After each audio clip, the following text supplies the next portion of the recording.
Did you know you can boost video brightness on your Samsung phone? For reference, I'm using a Samsung Galaxy S25 Ultra. Now, results may vary depending on your device and the version of One UI you have. Start by swiping down from the top right hand corner of the display and look for the gear icon and tap on it. Scroll down quite a bit until you see advanced features and tap on it. Scroll down just a little bit until you see video brightness and tap on it. Now, video brightness is set to normal by default, but it can be changed to bright. Once bright is selected, you'll see that we get a short list of streaming services. Now, all available streaming services are turned on by default. You can disable each individually by tapping on the slider and turning it to gray. Do you notice a difference? Does this seem worth it to you? Let us know in the comments below and like the video if you found it useful. I hope this video helped you get more out of your tech. Leon, checking out. Want to unlock more screen space on your Samsung Galaxy device? In this quick guide, I'll show you how to auto hide the navigation bar, as well as show it and lock it. There's also the ability to resize the navigation bar. All of this can give you a cleaner look and maximize your display real estate. So to do this, you'll have to download the Good Lock application from either the Google Play Store or the Samsung Galaxy Store. Once you open the Good Lock application, it'll look like this. Underneath, you're going to see a list of modules. This list is pretty extensive. These are optional tools you can download to customize your device. So we're going to look for the option Navstar. Now, if you're doing this for the first time with any of these modules, you'll have to download them first. Now, in this case, we already downloaded Navstar, so we can tap on it. Once open, the first thing you'll see is the option to turn on Navstar. Now, if you're doing this for the first time, you'll have to tap on it to change the slider to blue.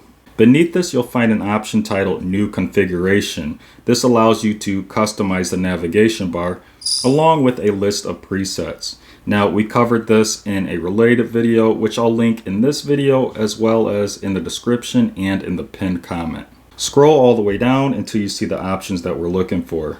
First, we're going to have Show and Hide button. So tapping on the option either hides the button or shows it. So this is going to add a button on the left side of the navigation bar that allows you to either hide the navigation bar or lock it into place. Beneath this is an option to show on the home screen. So this is going to show the navigation bar always on the One UI home screen. And then beneath this, we're going to have the option to customize the navigation bar height. So right now it's on high, and it gets smaller as we move to medium, and even smaller as we move to low. Besides hiding the navigation bar, this also works well in maximizing your display real estate. Overall, this works really well in applications where you want to maximize the display real estate to boost your productivity. Did you know about this feature? Do you find it useful? Let us know in the comments below. And that's how you unlock more screen space and customize your Samsung navigation bar like a pro. If this helped, drop a like, share it with a fellow Galaxy user, and check out the linked video for even deeper customization tricks. Welcome to today's video where we show you how to enable swipe for pop-up view for a productivity boost. This is a feature that allows you to place a full screen app into pop-up view by dragging from either the top left or right hand corner. You can also use this feature to perform productivity hacks like throwing an app to the side. Start by pulling down from the top of the display and look for the gear icon. Select the gear icon to access settings. Scroll down until you see advanced features. Select multi-window. Look for swipe for pop-up view. Now, this feature is off by default. You can tap the slider to enable the feature. You can also tap the text to learn more about it. You can also adjust the top corner area. You can make it larger to improve accessibility for swipe for pop-up view, or you can make it smaller so that you don't accidentally trigger it. So, are you using this feature? Let us know in the comments down below and let us know what you think. And if you enjoyed the video and found it useful, please leave a like. As always, thanks for watching and may the universe flow in your favor. And until next time, Leon checking out. Did you know there are 3 edge panel settings that'll instantly upgrade your multitasking game? First, you can run more favorite apps without having to scroll, or at least scroll less. This essentially makes the edge panel wider, giving your productivity a solid boost. Next, you can enable scrolling in the recent apps to see more of your recent apps. And third, you can choose how apps from the Edge panel open when tapped.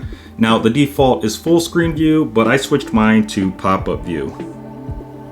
That's my favorite. In this short, we'll demonstrate how to set up all 3 settings in under 2 minutes. First, swipe out your Edge panel to display it. Look for the pencil icon in the bottom right-hand corner and tap it. This opens an apps page. Now tap the 3 dots in the top right-hand corner. This displays a pop-up menu. Look for the option More Customizations and tap it. This opens a new page and you'll see all the settings we mentioned. Run more favorite apps at once, scroll through the recent apps section to see more recent apps, and open apps and screen using the selected view type. So turn the first 2 settings on and choose the view type that works best for you in the third. Again, I prefer pop-up view. I also didn't notice a difference between full screen view and split screen view. Perhaps it's not working at the moment. Let us know your experience in the comments below. And bonus tip.